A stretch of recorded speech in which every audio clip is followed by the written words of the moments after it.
ये कुछ यूट्यूबर्स हैं जिनका चैनल एक टाइम पर टर्मिनेट और उनका करियर ऑलमोस्ट डिस्ट्रॉय होने वाला था, जिनमें से बहुत से क्रिएटर्स का चैनल परमानेंटली डिलीट हुआ। एक ही दिन में 50 से भी ज्यादा अनफेयर स्ट्राइक्स आई। बहुत से क्रिएटर्स को ब्लैकमेल किया गया और छोटी सी लापरवाही की वजह से उनको अपना चैनल और सालों की मेहनत सिर्फ कुछ ही सेकंड्स में गंवानी पड़ी। स्टार्टिंग विद पॉपुलर यूट्यूबर जो काफी जाना जाता है अपने रोस्टिंग वीडियोस के लिए, कैरी मिनाटी, जिसने गेमिंग, रोस्टिंग और कॉमेडी को मिक्स करके यूट्यूब इंडिया का गेम ही बदल दिया। Record breaking views, viral rants and savage punches. Carry Minati ने एक पूरी जनरेशन को इन्फ्लुएंस किया। अगर हम बात करें इंडिविजुअल क्रिएटर जिसका कल्चरल इंपैक्ट और इन्फ्लुएंस सबसे ज्यादा हो, so Carry Minati is still the biggest personality in Indian YouTube culture. But अगर मैं कहूँ कि अभी के टाइम पर कैरी मिनाटी इतना बड़ा यूट्यूबर नहीं होता अगर उसका चैनल एक टाइम पर टर्मिनेट होने से बच ना गया होता। तो ये बात है 2017, आज से ठीक 8 साल पहले की। And at that time Carry Minati was at the peak of his roasting content era. But इसी के जस्ट ऑपोजिट में कैरी के चैनल पर टोटल 3 कॉपीराइट स्ट्राइक्स आई due to harassment and bullying policy. Because उस टाइम का रोस्टिंग सीन काफी टॉक्सिक हुआ करता। वो टाइम कैरी के यूट्यूब जर्नी का सबसे टफेस्ट टाइम था। बट कैरी और उसकी टीम ने यूट्यूब इंडिया से कांटेक्ट किया और एक्सप्लेनेशन के साथ स्ट्राइक्स अपील फाइल किए। मैसिव कम्युनिटी सपोर्ट मिला और फैंस ने भी यूट्यूब को टैग करना शुरू कर दिया, जिससे काफी मुश्किल से एक स्ट्राइक उनके चैनल से हट गई। बट अगर फैंस और उनकी टीम ने चैनल बचाने की कोशिश न की होती तो शायद कैरी मिनाटी चैनल आज एग्जिस्ट ही नहीं करता और ना ही इंडिया को इतना क्रिएटिव कंटेंट क्रिएटर मिल पाता। तुम लोगों से मैं कह रहा हूँ, प्लीज उन्हें मैसेज करो या उनके कमेंट सेक्शन में उन्हें कैसे भी करके बताओ कि प्लीज वो क्लेम वापस ले ले,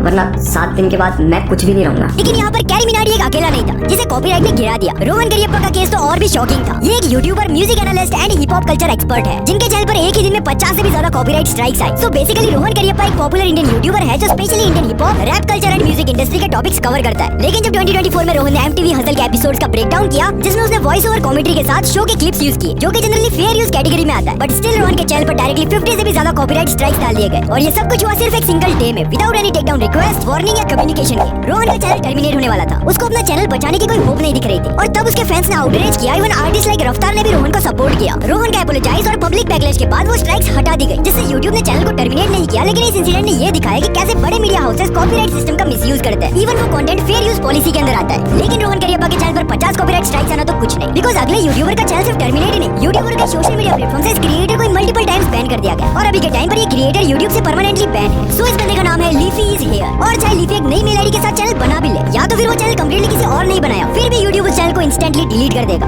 आफ्टर नोइंग कि चैनल को लीफी रन कर रहा है। So what's wrong happened with it? So leafy specially जाना जाता है अपने comedy, roast and reaction videos के लिए। वो रैंडम लोगों को रोस्ट करता है जैसे कि उनके अपीयरेंस, बिहेवियर या क्रिंज कंटेंट पे कमेंट्री करना। 2015 से 2016 ये लीफी की ग्रोथ का पीक टाइम था। लोग उसके कंटेंट को काफी पसंद करते हैं बिकॉज़ वो विदाउट फिल्टर, बोल्ड और किसी को भी रोस्ट कर देता। बट 2016 में कुछ ऐसा हुआ जिसने उसके यूट्यूब करियर को पूरी तरह से बर्बाद कर दिया। एक मेजर कंट्रोवर्सी हुई जहां लीफी ने एक मेंटली डिसेबल्ड पर्सन का मजाक बनाया, उसके बोलने के तरीके, एक्सप्रेशन और बिहेवियर पे जोक्स बनाए, जिसे देखकर लोगों ने कहा कि ये कॉमेडी नहीं, किसी को पब्लिकली इंसल्ट और बुली करना है। जिसके बाद लीफी पर cyber bullying, targeted harassment and no sympathy जैसे एलिगेशंस लगे। इस इंसिडेंट से बाहर निकलकर लीफी ने 2020 में वापस कमबैक करने का ट्राई किया, लेकिन उसका कंटेंट इतना प्रॉब्लमेटिक था कि लीफी को यूट्यूब से परमानेंटली बैन कर दिया गया बिकॉज़ उसने एक यूट्यूबर पोकेमॉन पर लगातार 12 वीडियोस बनाए जिसमें रोस्ट, पर्सनल अटैक्स और हार्श कमेंट्री थी। अगेन लीफी पर कई सारे एलिगेशंस लगे जैसे कि multiple violation of harassment policy और वो भी किसी इंडिविजुअल पर्सन को टारगेट करके, जिसके लिए लीफी को यूट्यूब से परमानेंटली बैन कर दिया गया। उसने नए चैनल्स बनाने की कोशिश की लेकिन यूट्यूब ने तुरंत डिटेक्ट करके डिलीट कर दिए और अब वो इंटरनेट से कंप्लीटली वैनिश्ड है। बट लीफी का केस एक एक्सट्रीम एग्जांपल था जहां एक क्रिएटर अपने बिहेवियर की वजह से परमानेंटली बैन हो गया। लेकिन कभी-कभी डेंजर तुम्हारे कंटेंट से नहीं बल्कि किसी अननोन ईमेल या लिंक से आता है और तब सिर्फ एक गलती तुम्हारे सालों की मेहनत को उड़ा सकती है। ये बात है आज से ठीक 5 साल पहले की, जब किसी गेम डेवलपर की तरफ से बीच बॉय शुभ को मेल आया उनकी न्यू हॉरर गेम ट्राई करने के लिए। शुभम ने सोचा व्हाई नॉट, हॉरर गेम है, कुछ नया एक्सपीरियंस करने को मिलेगा। उन्होंने लिंक पे क्लिक किया, एक फाइल डाउनलोड की और इंस्टॉल करने की कोशिश की, लेकिन सेटअप फाइल ओपन नहीं हो रहा था। उन्हें लगा शायद पीसी की सिक्योरिटी इसको ब्लॉक कर रही है, इसलिए उन्होंने टेम्पररी एंटीवायरस डिसेबल करके दोबारा ट्राई किया और बस वही उनकी सबसे बड़ी मिस्टेक थी। कुछ ही मिनट बाद उनका चैनल हैक हो चुका था। हैकर ने तुरंत उनके चैनल पर एक क्रिप्टो लाइव चालू कर दी। शुभम को सबसे बड़ा डर ये था कहीं हैकर उनकी वीडियोस डिलीट ना कर दे। रात को 11 बजे उन्होंने टीम यूट्यूब को ट्वीट किया और उनके फैंस ने भी इंसेन सपोर्ट दिखाया। रीट्वीट्स की बारिश हो गई, इतनी ज्यादा नॉइस हुई कि यूट्यूब का अटेंशन तुरंत अट्रैक्ट हो गया। लेकिन उस दिन फैंस ने उतना सपोर्ट न किया होता तो हो सकता था कि बीबीएस का चैनल सिर्फ एक याद बन के रह जाता। बीस्ट बॉय शुभ ने अपने फैंस के सपोर्ट से चैनल को रिकवर कर लिया, लेकिन हर क्रिएटर इतना लकी नहीं होता। कुछ लोग बिना किसी वार्निंग और एक्सप्लेनेशन के यूट्यूब से गायब हो गए और ऐसा ही एक मिस्टीरियस केस था टॉक्सिक का।